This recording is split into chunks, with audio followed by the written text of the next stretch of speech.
Pero sa panahon ba ngayon, may bull shark pa rin ba?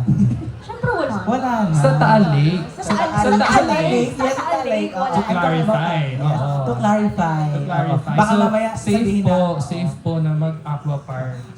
Baka mamaya sabihin, ay wala nang bull shark, tapos pumunta doon sa Balayan Bay. Meron pa pala, akala ko is extinct na sabi ng mga nagpa-podcast nung wala na, pero meron pa. Pero yeah, Taal Lake lang po yung nag-uusapan natin. So ngayon, wala nang bull shark. Ano na lang, Yeah. ibang species. Ayun, aside from bull shark, ano pa yung mga huge species that used to live in Taal Lake? Yung, ano ba? So, alligator? Meron bang alligator dito? Sabi, Hindi siya alligator. Ano siya? Crocodile? ano siya? Yeah, crocodile Crocodile. siya. Kasi, fun fact, ang alligator ay native sa Amerika lang. Mhm. So, American continent lang siya. Pero, dito sa atin, meron tayong Mindoro crocodile. Yun yung native sa buong Pilipinas. Anong itsura ng Mindoro crocodile? Ganon. Rar. Oo, yan. Agaw. Ayan, so... So, mag-aano siya, Mindoro crocodile yung nandito. Pero, hindi kasi sila ganung recorded. I mean, recorded sila, pero hindi sila nakaabot sa present time. So, like, parang yung olden days pa sila nawala. Okay, so ibig sabihin safe pa rin na maglaro Safe sa pa rin. Taal Lake. Wala na siya dito sa Taal, pero sa ibang lugar Oo. meron pa. Oo naman, Oo, syempre. syempre. Sa Mindoro. Sa Mindoro. So, wala Naglalaro ka. sila dito. Oo. Oo. So basically three things. Wala nang bull shark dito sa Taal Lake. Wala na ring crocodile Wala na sa Taal Lake. At wala pa ring proof na nahanap na ang mga lost sa Yeah. Bongero. Yeah, so yeah. May they rest in peace though. Of course. Ayan. So yeah, let's Ayun, so move on. aside from that, aside from those species, now let's talk about naman yung mga existing right now. Ayun. So, siguro pag sinabi yung Taal Lake or Tagaytay, ang unang delicacy or isda na inyong top of mind na maalala ay nagsimula sa T, tilapia, Talong. tangos, Isda. taliputo. Oo, mali. Oo. Sino makakapagsabi nung sikat na isda din sa Taal Lake? Yung simula sa T. Dito lang matatagpuan sa... Ayun, yung si Miss Don, sabi niya tilapia. Hindi. Konting kembot pa. Tilapia. Sino nagsabi ng tilapia? Pero that's true. Sikat din po ang Taal Lake sa tilapia kasi ang Taal Lake is known to be parang an aqua farm Yes. destination din, especially in Sampaloc, Talisay, Batangas, and Laurel, Batangas. May sumasagot dito sa gilid natin. Sumisigaw siya. Tawilis. Tawilis. Tama ba ang tawilis? Tawilis. Hindi naman nagsisimula sa T yun. Di ba may F yun sa una? Oo. Fried tawilis. Hindi, yung speaking of tawilis, ngayon po, walang tawilis dapat sa mga restaurant. Ngayon, 3 buwan dapat walang tawilis sa mga restaurant. Bakit kaya, can you tell us about, bakit dapat walang tawilis sa mga restaurant ng 3 buwan, including now? Kasi, closed fishing season ngayon. Closed. Bakit? Closed. Yeah, closed meaning total ban on fishing, paglalagay sa cans or like sa preserved jars. Dahil ngayon ay breeding season ng tawilis. So, Breeding season. bakit nga ba pinagbawalan ang pag-fish? Mhm. Kasi listed na sila as endangered by the International Union for Conservation. Actually. Tapos sobrang in demand talaga. Yeah, Sarap masarap kasi. So yung sa 3 months na yun, talagang illegal siyang i-harvest. So, spawning season niya na nag-start siya ng kailan nga? March? March siya nag-start and mag-end ng April... May. May ba? May? Alam mo, Parang 3 ganun. months eh. So, 3 it months. started from March. April, May, June. Gawin na natin July para sila na lang mamili doon kung saan. So, yung iba kasi siguro kaya nakakita kayo ng tawilis, nag-freeze siguro sila every time. But bawal na pong mag-restock ng new batch. Kailangan po talagang iwasan na manghuli ng tawilis ngayong season. So, ang ginagawa po ng LGU is sinusuportahan po minsan financially din nung LGUs yung ang main pangkabuhayan is tawilis. Nagbibigay sila ng alternative sa pagkakakitaan within the 3 months or parang budget within 3 months para mapigilan silang mag-illegal fishing ng tawilis. Because, ayun nga, ang tawilis po is very important dito sa Taal Lake kasi endemic species sila. Ano nga ba ibig sabihin tayo ng endemic species? Ang endemic species, makikita lang sila sa iisang area.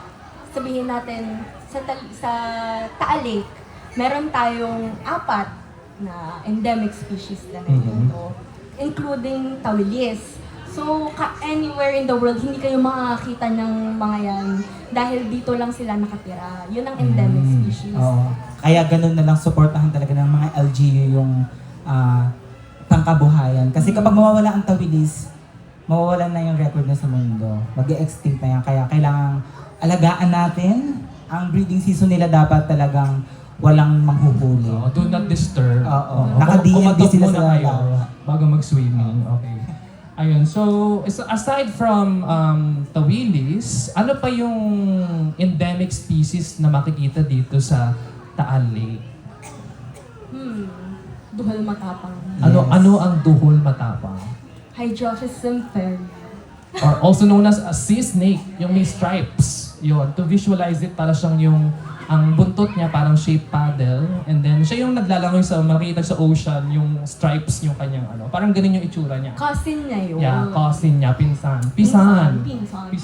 Pisan. Anong tawag natin sa Batangas ng pinsan? Pisan. Pisan. Parang wala yung N. Yeah. Pisan. So, halos lahat ng dito sa Batangas, kahit di mo relative, like kaibigan, ginagamit yung word na pisan. Pisan mo. Pisan, kamusta ka Pisan, magkano ga ang tinda mo? Parang gano'n. Totoo. So, parang, wala, ma-add ko lang. ADHD. Well, that's true naman talaga eh. So, yun, going back to Duhol Matapang, can you tell us more about it? Is it deadly? Ano ba? Definitely. Alam niyo ba, ang tuhol matapang ay 2 to 5 times more potent ang venom niya compared sa cobra. Yeah. Wow. But, sabi nila, small chance lang naman na makagat ka niya kasi ang liit ng ngipin niya nung Duhol Matapang. So, kailangan kanyang kagatin sa pinakamanapis na part ng body mo, which is yung mga pagitan ng mga fingers and ng mga sa paa. Yung mga ganito, yung maninipis na skin, dapat doon kanya makakagat para ma-diin niya yung na. At saka kakagating ka lang nila kapag na-trigger mo sila. Pero as long as pinapabayaan mo sila, Tama. hindi ka nila papakialaman. Oo. Docile sila. Oo, so don't panic when you see one. Don't do to others. Ano daw? Okay, next. So huwag nyo na lang istorbohin sila kasi mababait naman yung mga duhol na yan. Pero kapag tinrigger nyo sila, halalagot kayo, bahala kayo dyan. Yeah, hindi sila aggressive. Yeah, hindi sila They're not aggressive. aggressive. They are friendly. Mm-mm. Neighborhood. Ay naman. Pero Yeah. rarely lang silang nakikita din kasi medyo shy animals silang. Kinakain ng nila mga small fish. Ano ba yung mga kinakain ng Duhol Matapang? Planktons, mga ganun. No, ang tuhol matapang kinakain nila small fishes. Small fishes Small na. fishes. Mga So para Parang lang yung mga similyang isda. para lang ma-stun yung prey nila, kaya nila ginagamit yung venom nila. Yun lang yung purpose nun. It's not to attack. Oo, tama. So, speaking of small fish, mga ganun, siguro add ko lang, yung parang, yun nga sinabi nila, yung food chain. Ayun. So, yung food chain, yun yung parang way of, yung paano nabubuhay yung mga animals, like eating siya. Parang mga ganun.